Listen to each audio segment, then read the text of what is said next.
जय माता दी दर्शकों, आज चौथा नवरात्रा। माँ के शारदीय पावन नवरात्र की आप सबको मंगल कामनाएं। इसी के साथ आज हम शुरू करते हैं कि माँ को आज चौथे दिन में हम क्या भोग लगाएं।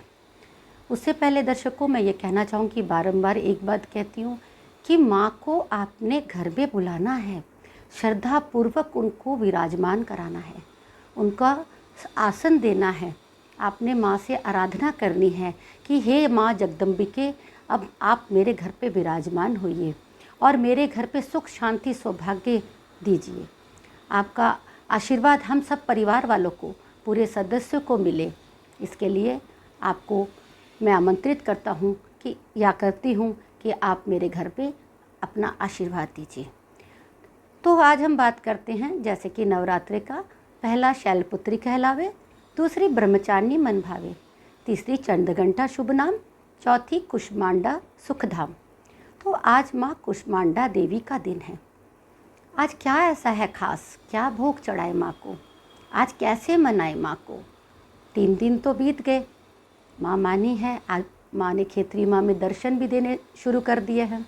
कहते ना, चौथे नवरात्रों में माँ अपना दर्शन दिखाती है और अपने भक्तों को बुलाती है। तो माँ जब धरती पे आई है, झोली फैला के मांग लो। कहते ना, गुफा से बाहर आजा माँ तेरे नवरात्रे आए।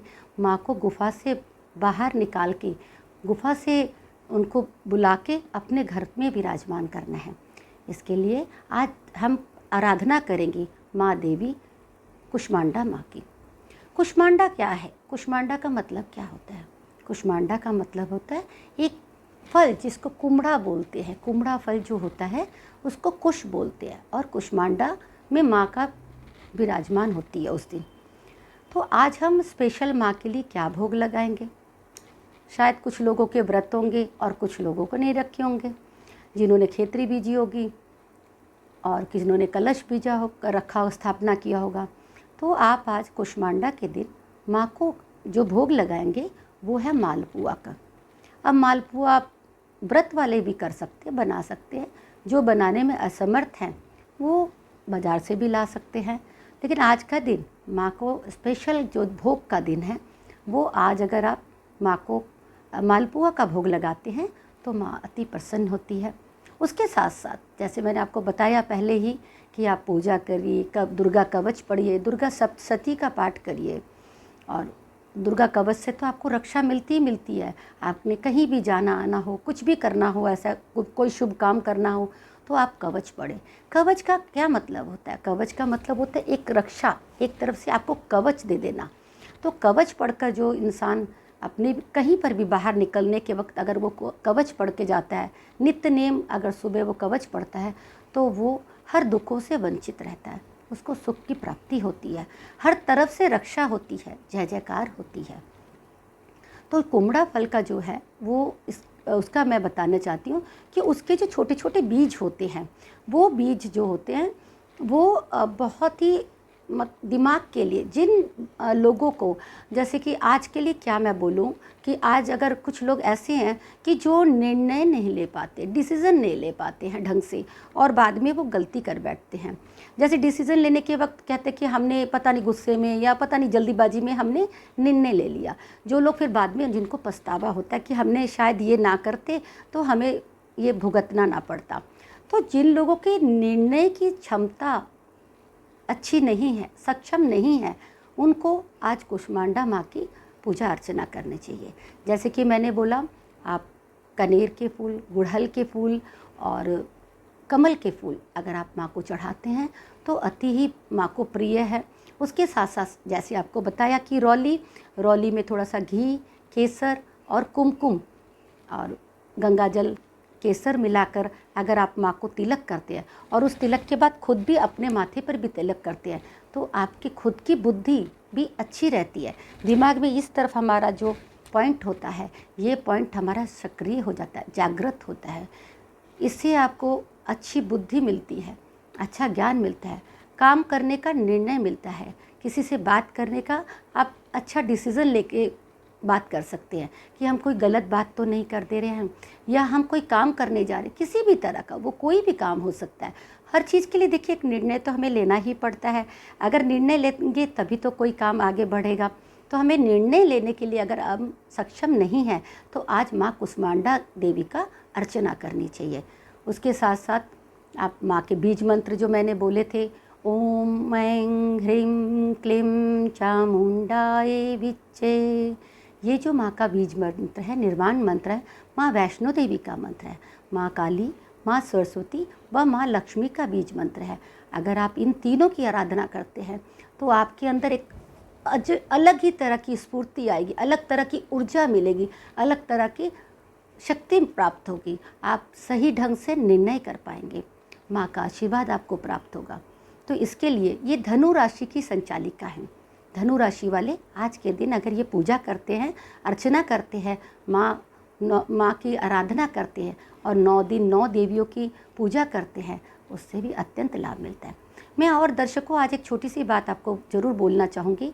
अगर इन नवरात्रों के दिन अगर कोई छोटी सी कन्या, 10 साल से छोटी सी कन्या अगर आपके घर पे अचानक आ जाती है, देखिए हमारे घर पे बहन बेटियाँ हमारी है वो तो अलग बात होती है, लेकिन अचानक कोई अगर देवी का रूप बना के छोटी कन्या आ जाती है, कहते हैं ना माँ किस रूप में भ्रमण करेगी वो हम नहीं जानते हैं, वो किस रूप में हमारे घर में आ जाएंगी हमें नहीं पता है। एक तितली के रूप में भी आ सकती है, एक छोटे से जीव जंतु के रूप में भी माँ आ सकती है, और एक छोटी सी कन्या के रूप में भी आ सकती है। कोई बहुत अच्छी सुहागन औरत आ जाती है तो भी वो माँ का प्रवेश हो सकता है उसमें।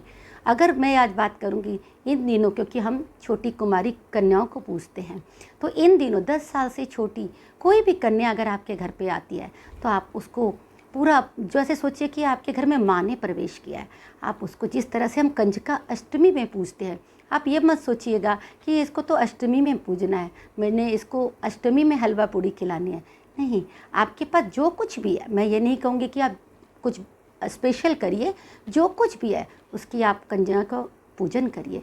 जिस दिन वो हर दिन अगर आती है या आप बुलाने में समर्थ है तो छोटी छोटी कन्याओं को बुलाइए, उनको हर दिन आप सबसे पहले वो जब आपके घर में आती है उनकी चरण कमल की धूल अपने सिर पे लगाइए। उनकी चरणों की धूल से पता नहीं माँ का रूप हमें कहाँ किस रूप में मिल जाएगा।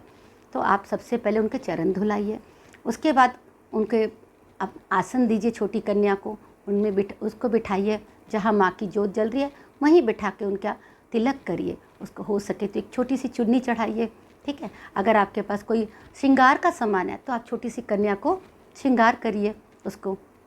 मैं आपको ये वाला पूरा दिखाऊंगी, बताऊंगी कि अष्टमी में हम कैसे पूजा करें।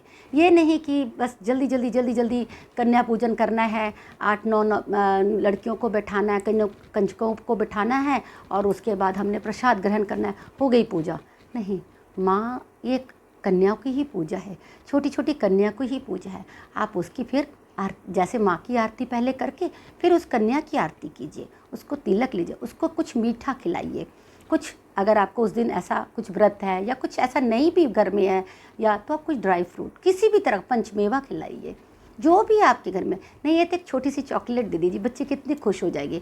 अगर आपके पास हो सके तो उसको आप कुछ उपहार स्वरूप दीजिए, किसी भी तरह का जो बच्चे के काम आ सके। छोटी छोटी आप चीज़ें देंगे तो बच्चे, लड़की जो कन्या होगी वो अत्यंत हृदय से खुशी मन से आपको आशीर्वाद दे के जाएंगे कि आज हम इनके घर पे गए और हमें ये मिला। तो छोटी छोटी बच्चा जो अबोध बालिकाएं होती हैं उनको आप कुछ भी देंगे, उनको श्रृंगार का सामान दीजिए, जो माँ का श्रृंगार का सामान हम चढ़ाते हैं आप वो दीजिए।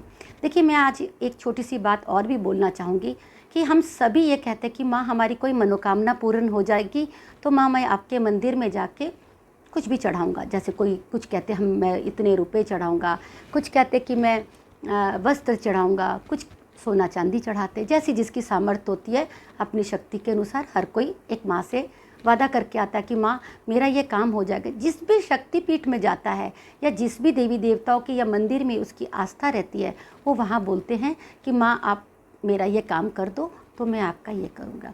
बड़े बड़े मंदिरों में ठीक है बहुत कुछ चढ़ता है, बहुत कुछ दान पुण्य जानते हैं आप चढ़ता है, देना भी चाहिए, दान पुण्य करना भी चाहिए। किया वृथा जाए ना, तो दान दिया हुआ ही साथ जाएगा और कुछ नहीं जाएगा।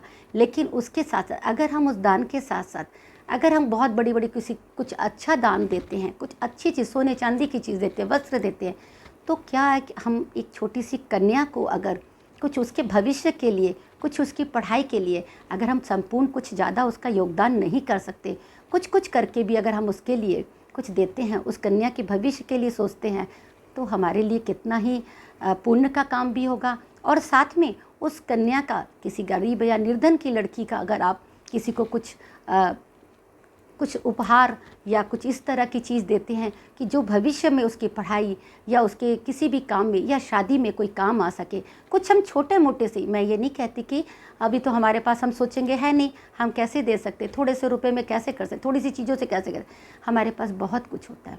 तो दिल तो खोल, तेरे पास सब कुछ है।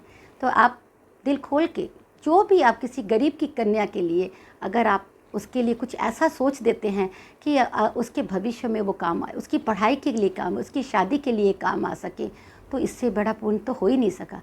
माँ जगदम्बिका को आपने तो यूं ही मना लिया। अगर ये करेंगे उसका भी भविष्य संवर जाएगा और हमारे भी रास्ते, स्वर्ग के रास्ते खुल जाएंगे, खुशियों के रास्ते खुल जाएंगे। माँ अपरंपार है, वो देने में नहीं चूकती है, वो तो झोली भर के लाती है और यहीं बांट के चली जाती है।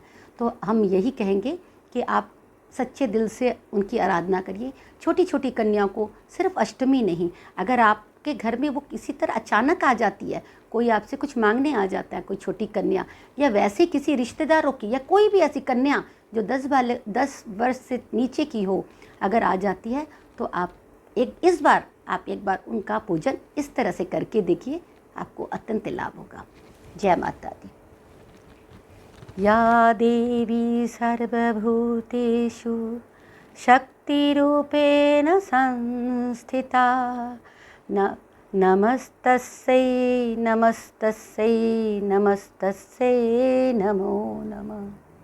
सर्वमंगलमांगल्ये शिवे सर्वार्थसाधिके शरणके त्र्यंबके गौरी नारायणी नमोस्तुते। जय माता दी।